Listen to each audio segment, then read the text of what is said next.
She never meant to walk into that church. It was cold, it was late, and the door was open. That was all. She didn't believe in confession. She barely believed in herself that night. But she sat down behind that wooden screen, and somewhere in the dark on the other side, a man went very still. Not because of what she said, because of the way she said nothing at all between the words. Some silences change people. Neither of them knew that yet. The confessional smelled like old wood and something faintly metallic, a radiator maybe, that hadn't worked right in years.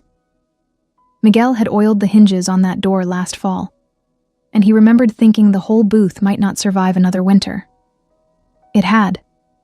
Barely. He was finishing the evening prayers when the outer door opened. Not unusual. People wandered in sometimes, tourists mostly, drawn by the stonework. The church appeared in 2 different travel guides, which Miguel found both flattering and mildly absurd. He'd grown used to footsteps that paused near the entrance, circled slowly through the nave, and left. Most didn't stay. These stayed. They moved down the side aisle with a deliberateness that had nothing to do with sightseeing. Stopped. Then, after a pause long enough for him to look up from his breviary, the confessional door opened. He set down the book and moved to his side of the screen.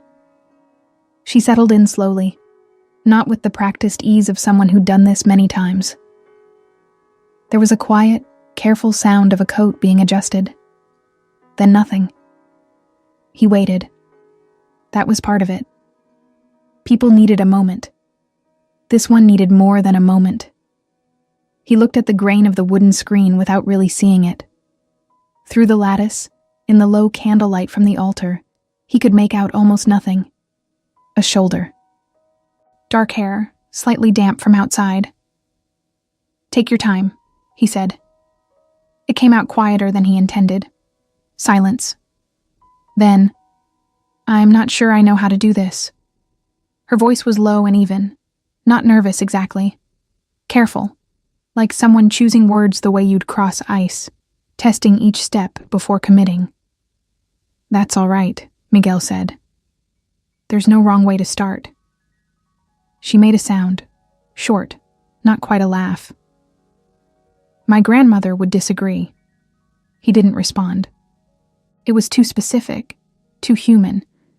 It hung between them like something she hadn't meant to let go of. "I don't actually..." She stopped, tried again. "I haven't been here in a long time. Any church. I don't really know why I came in tonight." "Sometimes we don't," Miguel said. "Is that supposed to be comforting?" "It's supposed to be honest." A pause. He heard her shift against the bench. "I had a bad night," she said. Not a confession, more a fact she was relinquishing. "I don't even know if that counts. I didn't do anything wrong. I just..." She stopped again. "I needed somewhere to sit where no one would ask me if I was okay." Miguel was quiet for a moment. Outside, wind pressed against the high windows and found nothing. "No one will ask you that here," he said. She didn't say anything after that. Neither did he. They sat on opposite sides of the lattice for a few more minutes, not uncomfortably, which surprised him. And then she rose, adjusted her coat with that same quiet care, thanked him in a voice that was nearly composed, and left. Her footsteps crossed the nave. The outer door opened, closed. Miguel stayed where he was. He wasn't sure how long. Long enough for the last candle near the altar to gutter and sink low. At some point his hand had moved. He noticed it now. Flat against the wooden screen, palm pressed to the grain. He didn't remember deciding to do that. He pulled it back. He didn't know her name. Hadn't asked and she hadn't offered. He knew the shape of her voice. The way she'd laughed without humor at her own grandmother. The particular weight of "I needed somewhere to sit," like she'd been carrying it all evening, and was simply relieved, finally, to put it down somewhere it wouldn't be examined. He picked up his breviary, finished the prayers. Outside, January wind moved through the empty street. Inside, the candle near the altar found itself again and held. He didn't think about her again that night. That was what he told himself, sitting alone in the dark, long after he should have gone home. He saw her through the window first, not the moment he walked in, the moment before it. He was on the sidewalk, collar turned up against the cold, and he just stopped. She was at a corner table, both hands around a cup she wasn't drinking from, her gaze somewhere out on the street, not looking at anything in particular, looking at something that wasn't there anymore. Miguel had 3 things to do before noon. He'd been on his way back from a hospital visit, and his shoes were still damp from the walk over. He should have kept moving. He stood there for almost a full minute. The cafe windows had fogged near the bottom from the warmth inside. She hadn't moved. The coffee in her hands had to be cold by now. He went in anyway. Espresso, something with cinnamon, the low sound of someone's playlist bleeding through a small speaker near the register. He ordered without looking toward her table, which felt like a choice he was pretending wasn't one. When he turned around, she was already watching him. The recognition moved across her face quietly. Not surprise, more like the small adjustment of someone returning from somewhere private. "Father," she said, "you don't have to—" He stopped, gestured at the empty chair. "Do you mind?" She shook her head. Up close, she looked tired in the specific way of someone who'd been awake for reasons they weren't going to explain. No attempt to hide the shadows under her eyes. Gray wool sweater, phone face down on the table, hair pulled back with a few strands loose near her jaw. "Miguel," he said. You can just call me Miguel." She considered that for a moment. "Lara."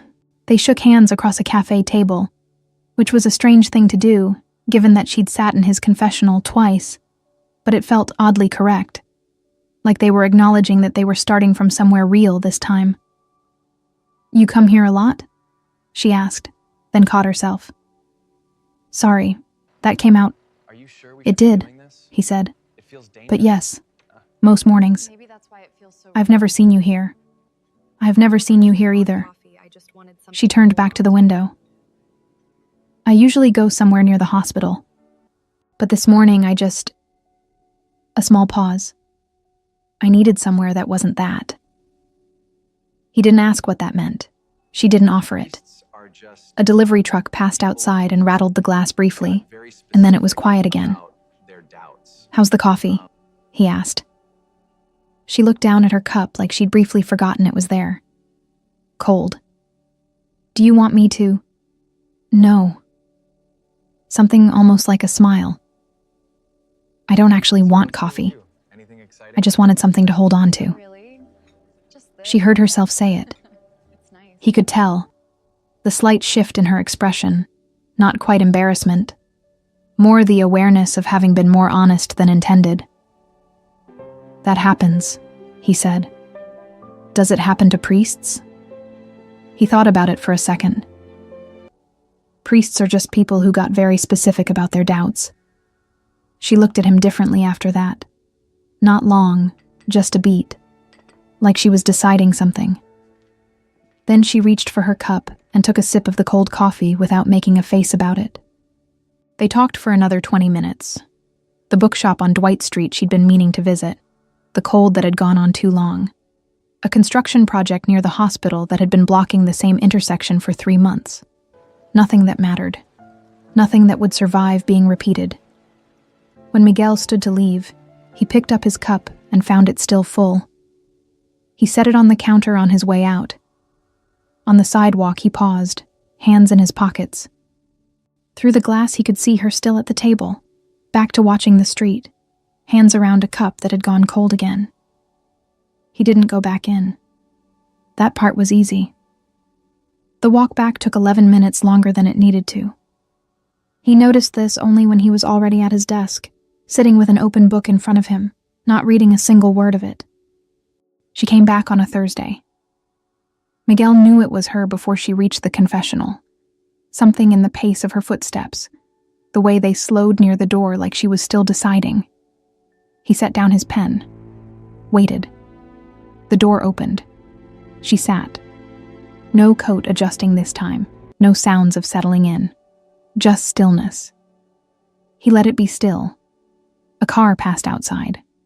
Somewhere deeper in the building, a pipe knocked once and went quiet. The candles near the altar held their small, wavering light, not quite flickering, just breathing. "I ended a relationship," she said. 3 weeks ago.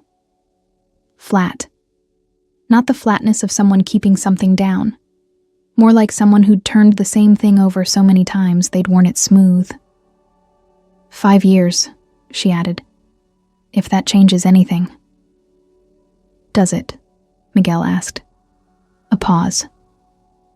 That's sort of the problem. He waited. I keep thinking I should feel something by now. Sad, relieved. I don't know, something. But I go to work. I come home. I heat up whatever's in the fridge. And it's just... She didn't finish.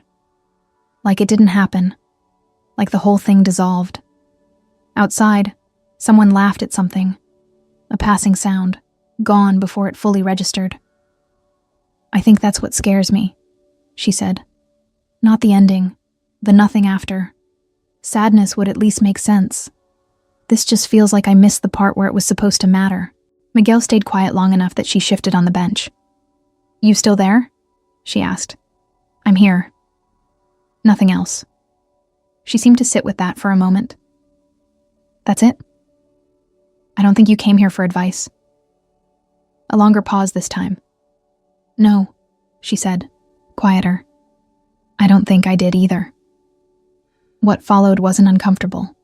It wasn't empty. It had weight to it. The specific weight of two people choosing not to fill a silence. And Miguel was aware, in some way he couldn't have explained, that anything he said would have been less than what the quiet was already doing. I think I'm afraid, she said eventually, that this is just who I am. Someone who walks away from 5 years and feels fine by Tuesday. You're not fine, Miguel said. You're here. She didn't say anything.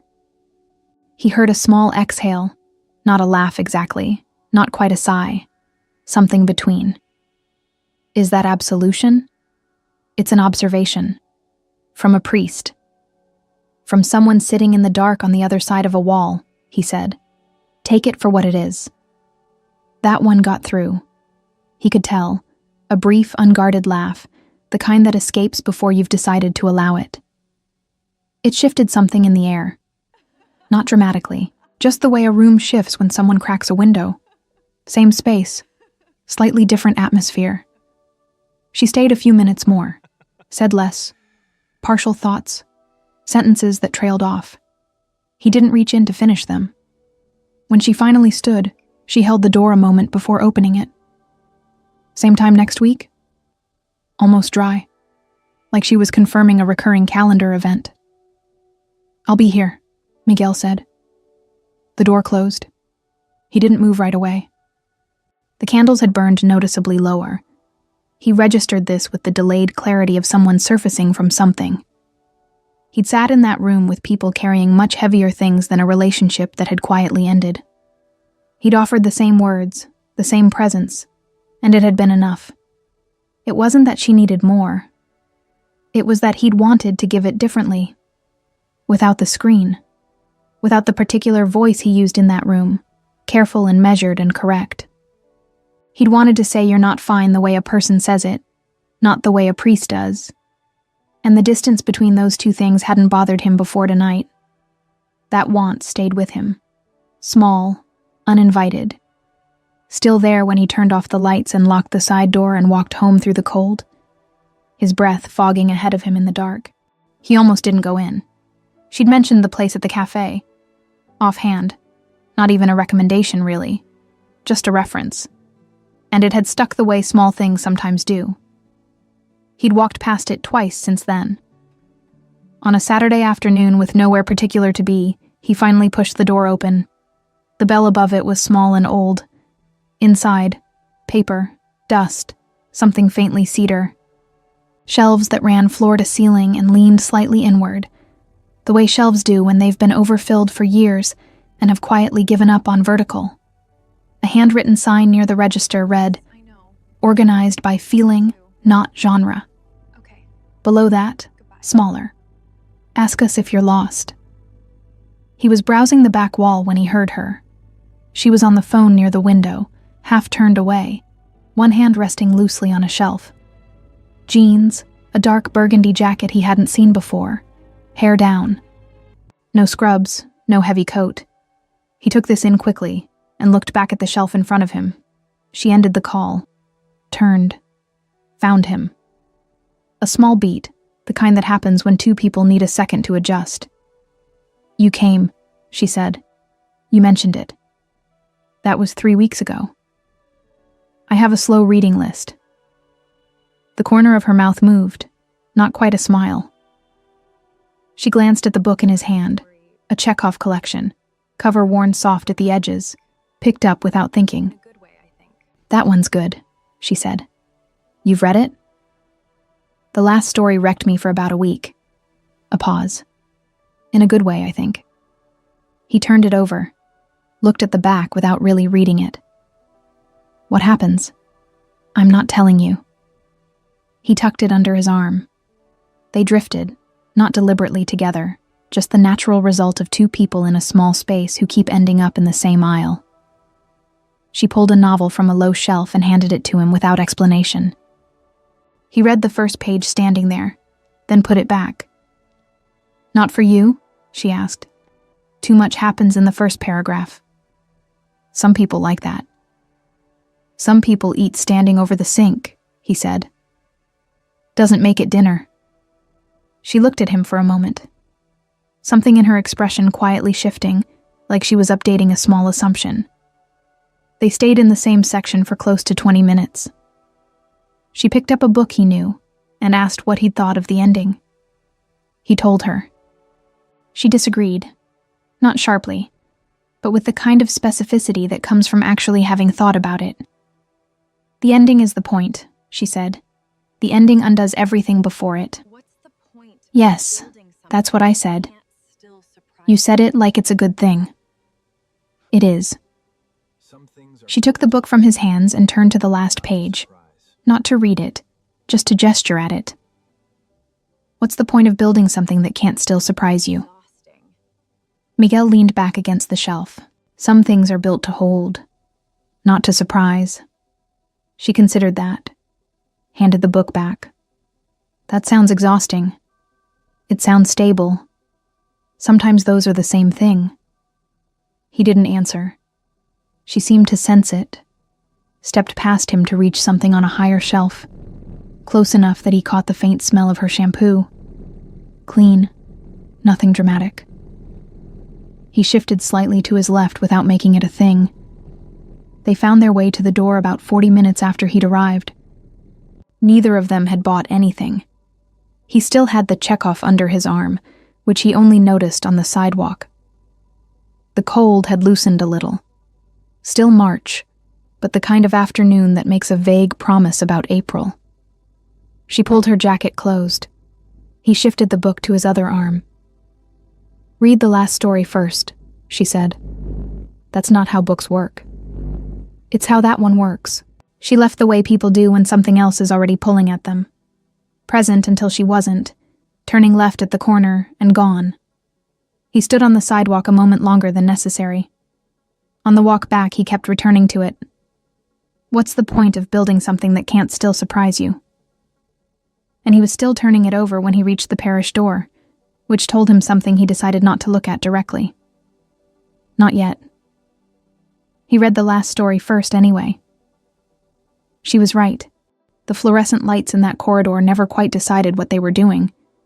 They hummed at a pitch just below irritating and drained the color out of everything. Walls, faces, the linoleum floor. At 2 a.m, the whole place looked like a photograph of itself. Miguel had been called at 11. A family in the ICU waiting room. 3 generations compressed into plastic chairs. A grandmother who'd asked for a priest and meant it in the old way. He'd stayed 2 hours. Done what could be done, which in those rooms was never exactly enough, but was usually more than people thought they needed. He was heading for the elevator when he saw her. Far end of the corridor, nurse's station, writing something on a clipboard with her back half turned. Scrubs, hair up, the posture of someone who'd stopped registering their own tiredness hours ago. He nearly kept walking. It was late, she was clearly mid-something, but she looked up before he reached the elevator. A short pause. Her face settled. "What are you doing here?" Not unfriendly, just tired. "Family in the ICU." He stopped. "You're on nights?" "Third this week." She set the clipboard down and looked at him properly. "You look awful." "Thank you." Meant kindly. "I know."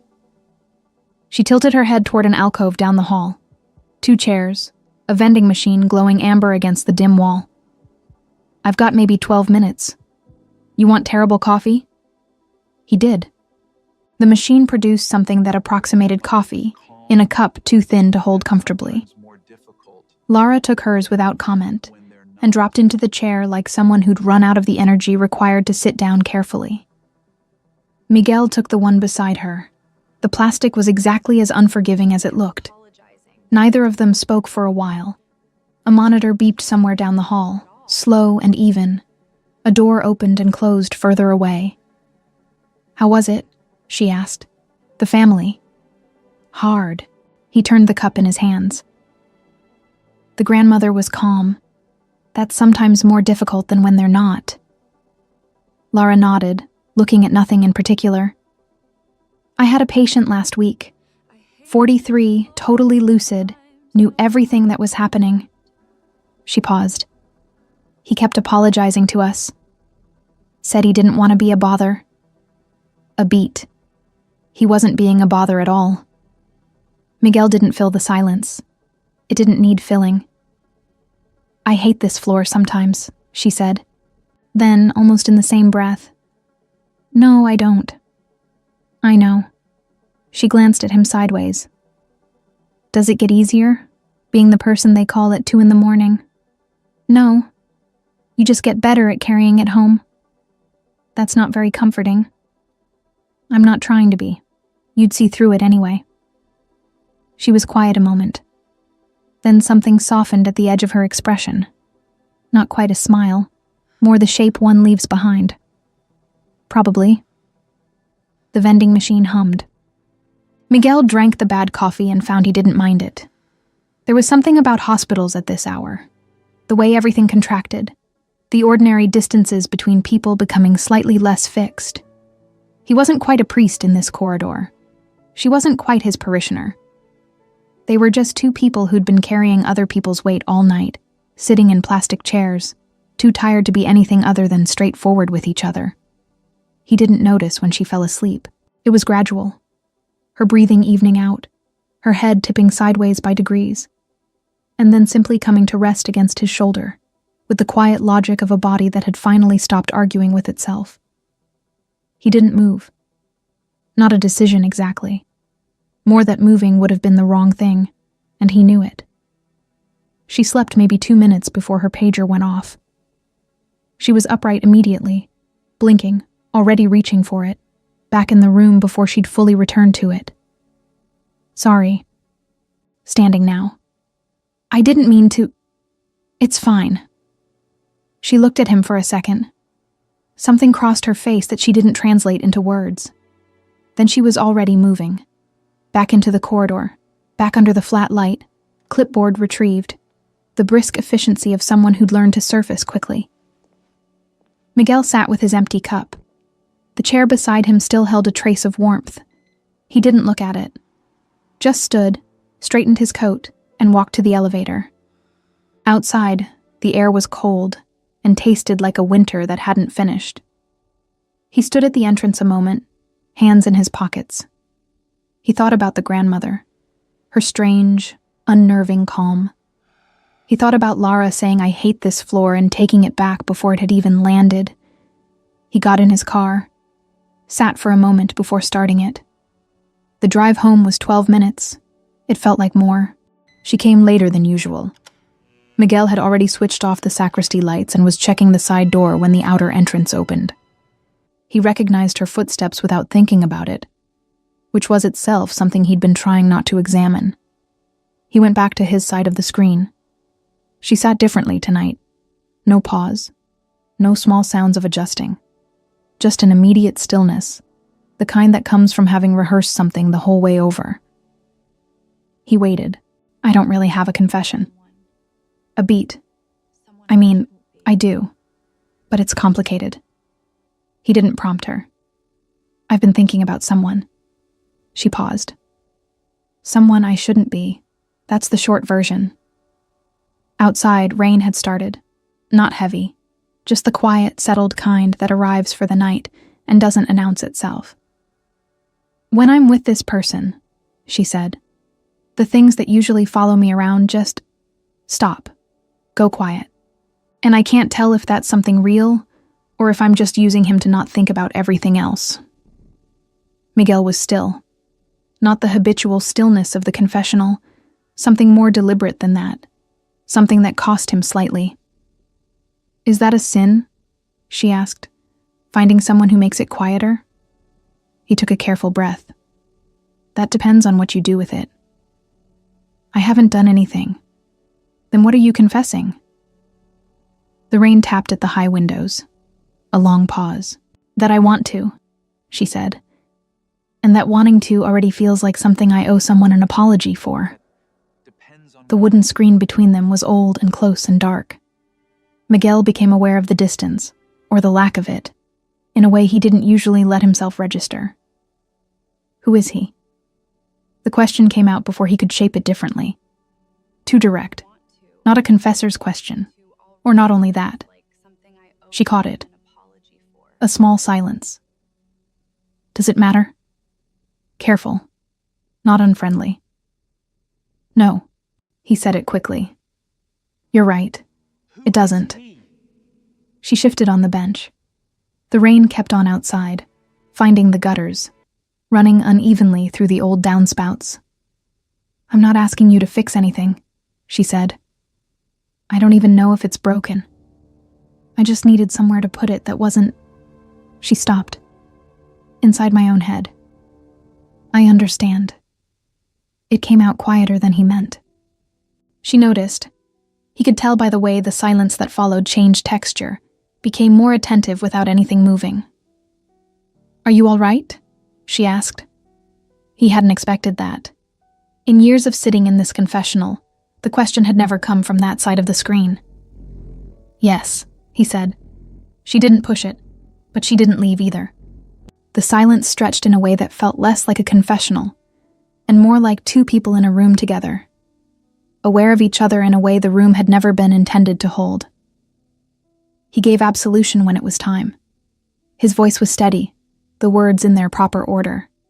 He knew how to do this, how to keep the form intact regardless of what was moving underneath it.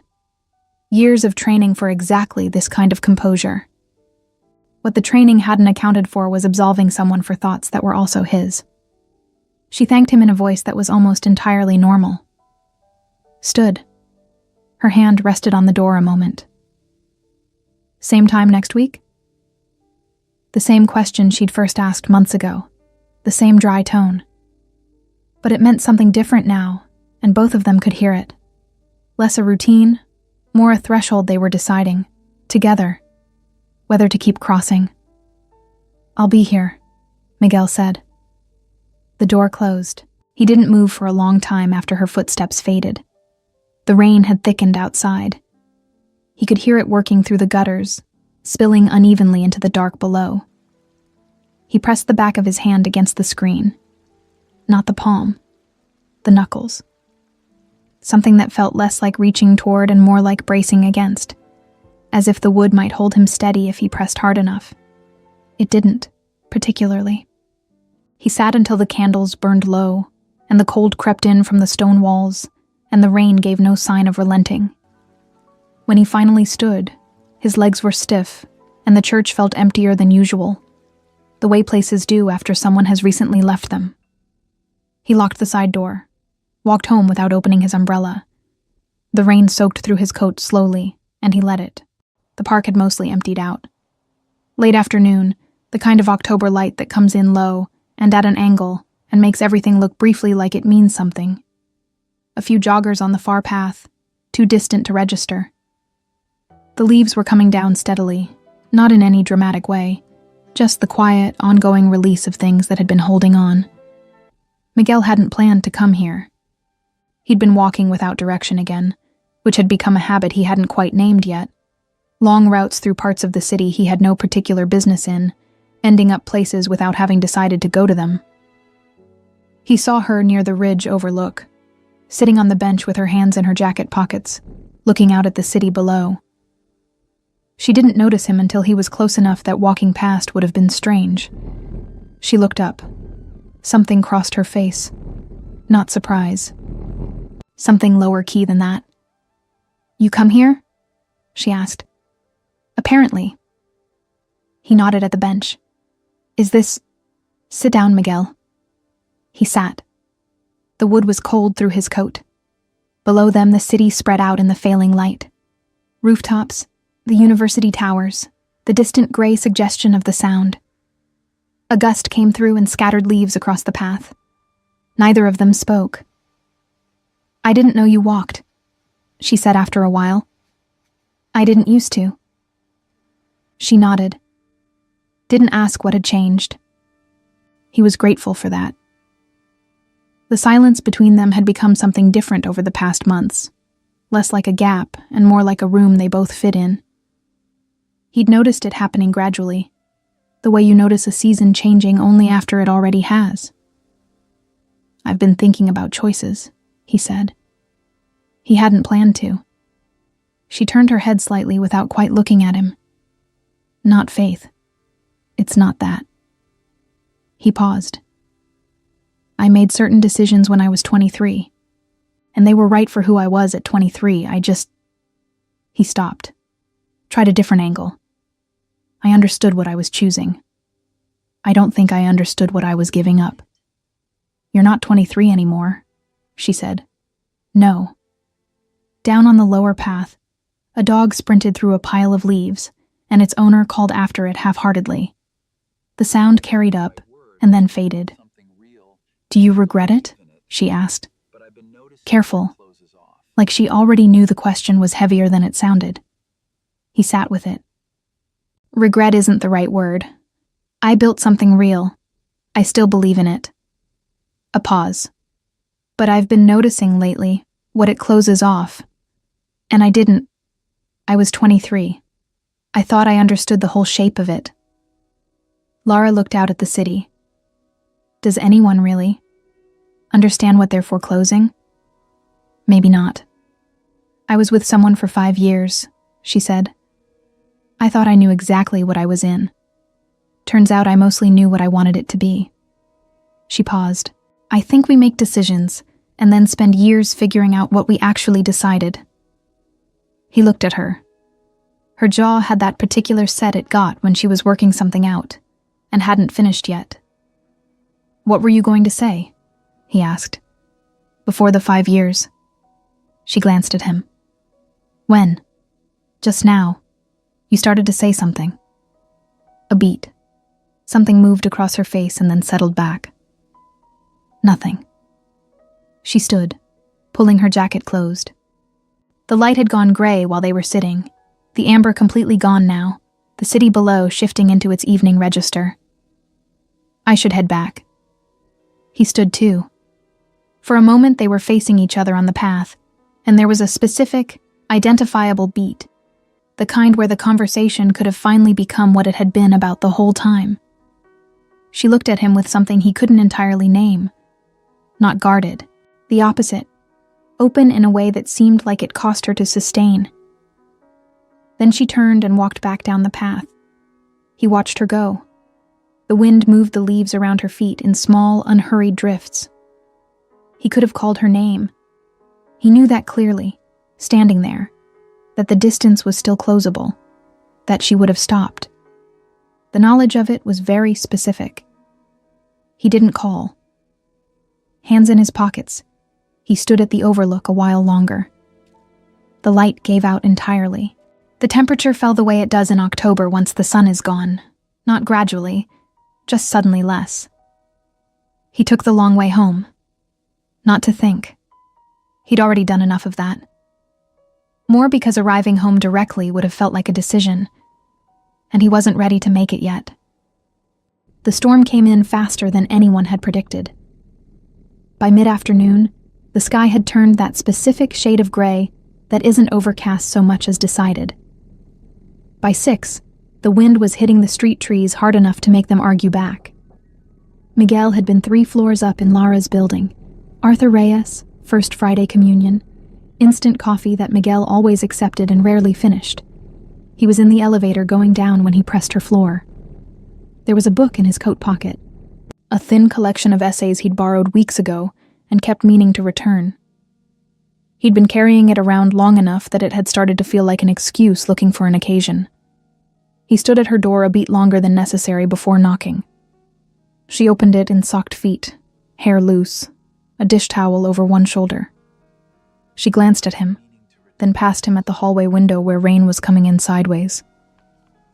"You were upstairs," she said. "Arthur Reyes." "First Friday." She stepped back. "Come in." The apartment was warm and smelled like garlic and olive oil. Laptop open on the coffee table, a blanket half folded on the couch, a lamp in the corner that made the room feel smaller than it was, in a good way. Books shelved impractically, a coffee mug on the windowsill that had clearly been there since morning. He held out the book. "I've been meaning to return this." She took it without looking at the title, set it somewhere behind her. "Have you eaten?" "I'm fine." "That's not what I asked." She was already back at the stove. "There's pasta. It's not a production."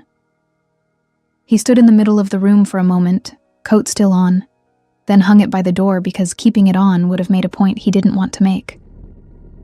He sat at the small kitchen table. She moved around the stove with the economy of someone who cooked alone and had stopped wasting motion about it. The wind came in irregular bursts against the glass. The radiator ticked in the corner. "How's Arthur?" she asked. "Good. His daughter came last week.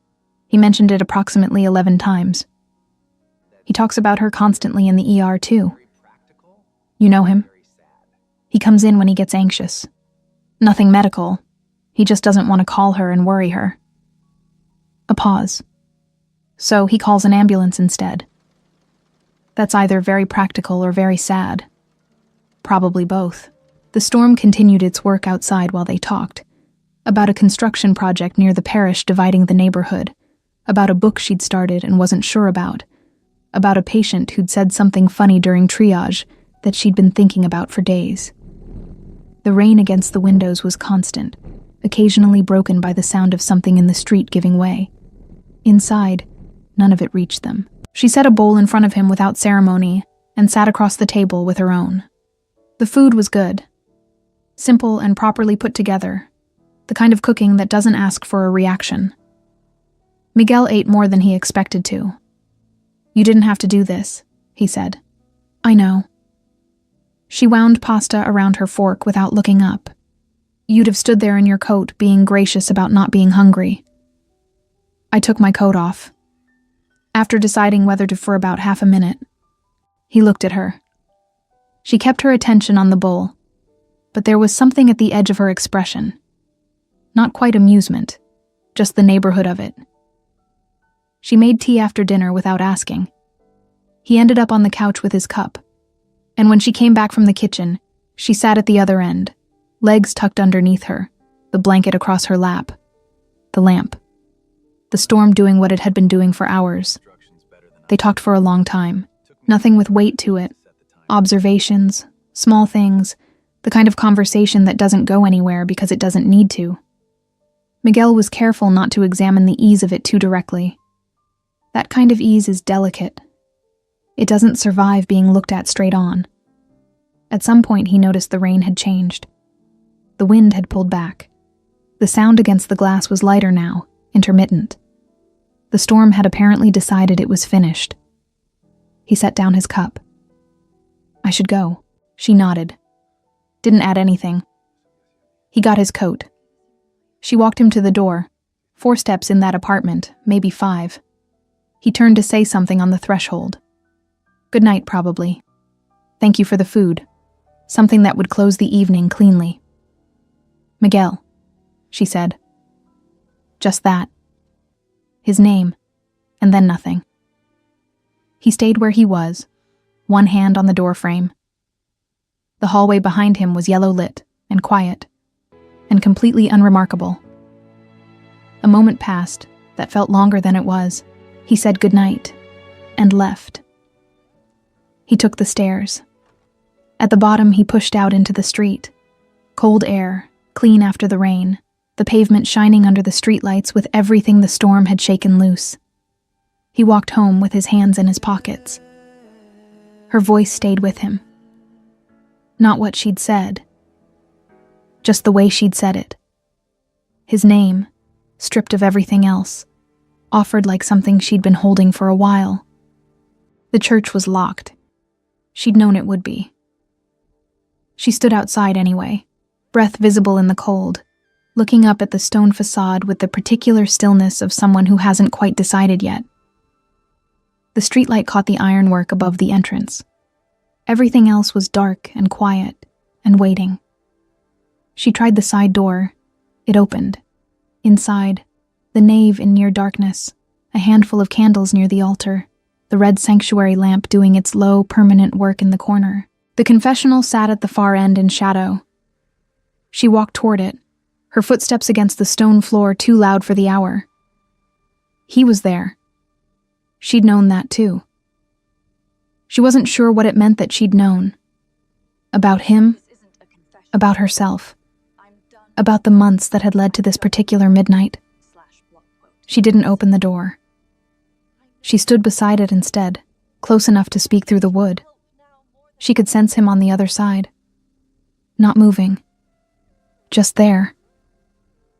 I'm not going to sit down, she said. A pause. Okay. And this isn't a confession.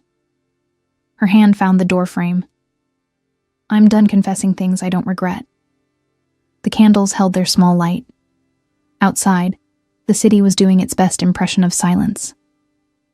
I've been coming here almost a year, she said, and I know what this place is. I know what you are in it. She stopped, then kept going. But I'm not confused about the other thing either, and I'm tired of walking in here and packaging it into something that needs forgiving. The silence from his side had a different quality than the ones she'd grown used to. The usual confessional silences were shaped, receptive, measured, doing a job. This one was just a man, very still, on the other side of old wood. I think about you, she said.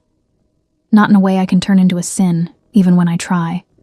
You're just there. When something happens, you're who I want to tell. A beat. That's it. That's the whole thing. She heard him exhale, barely audible.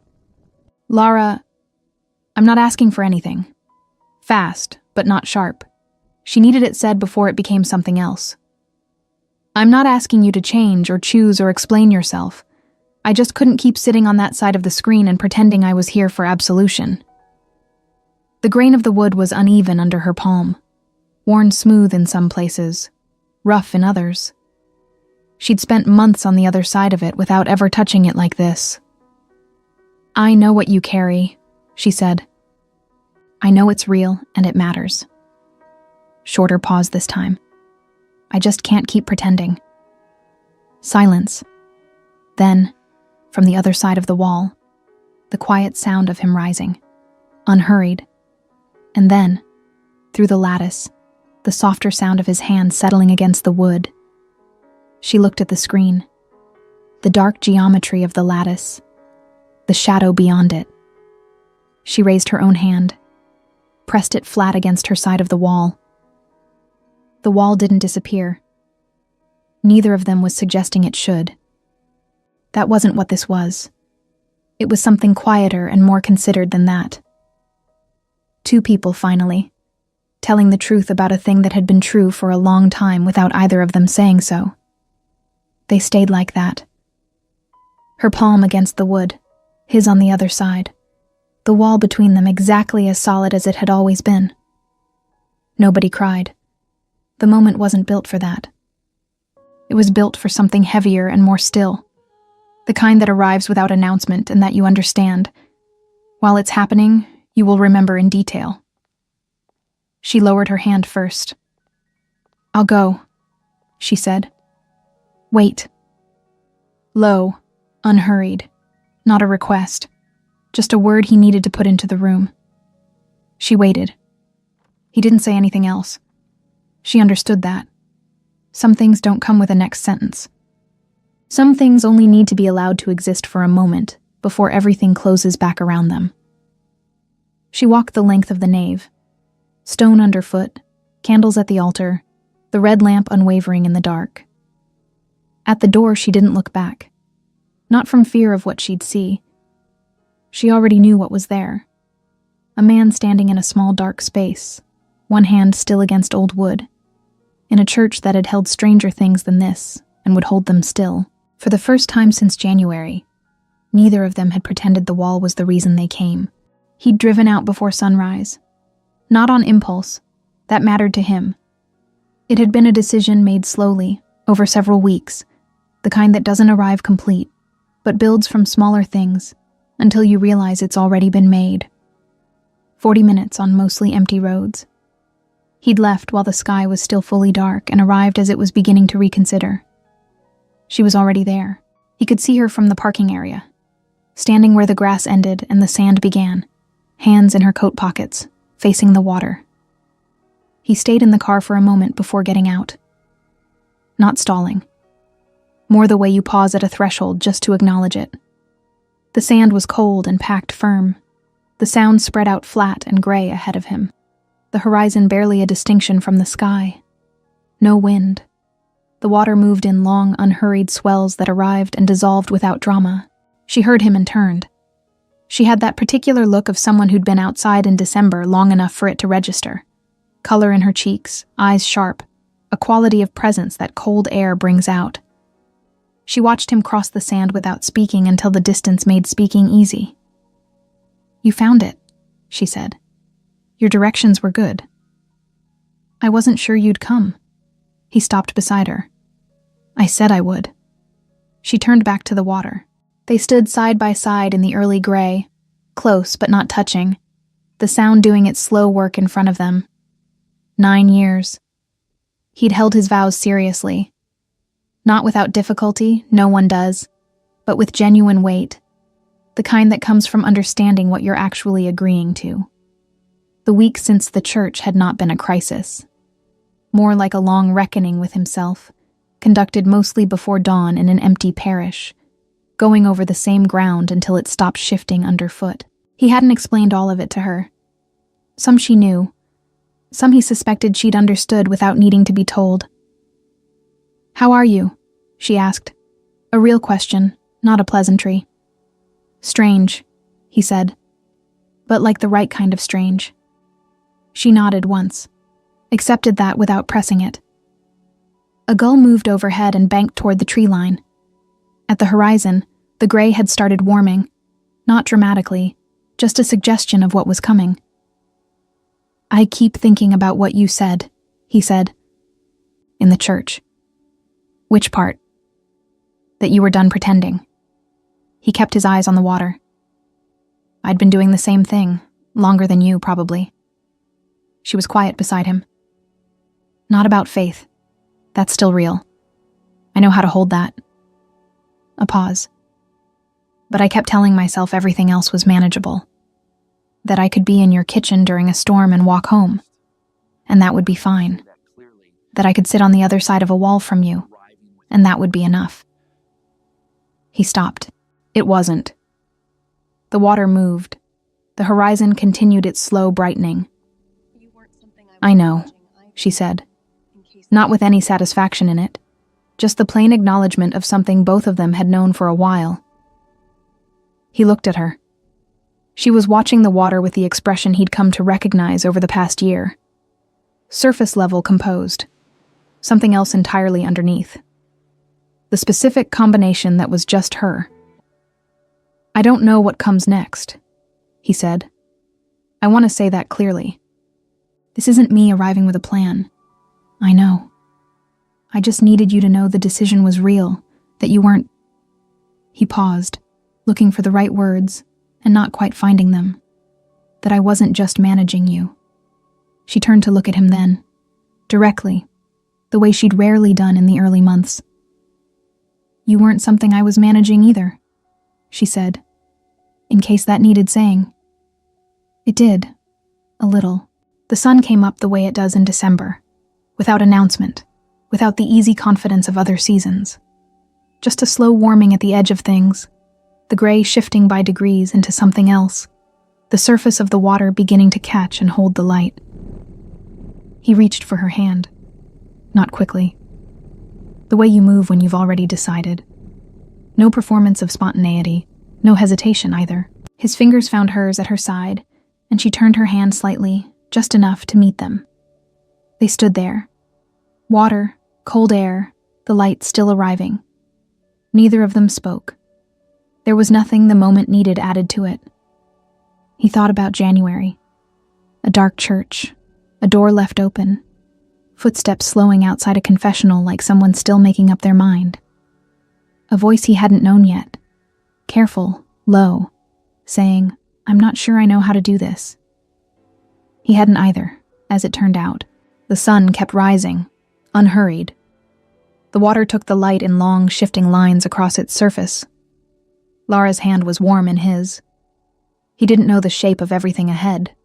He knew this shoreline, this particular quality of December morning light, the weight of her hand in his, present and undemanding, asking only that he not leave.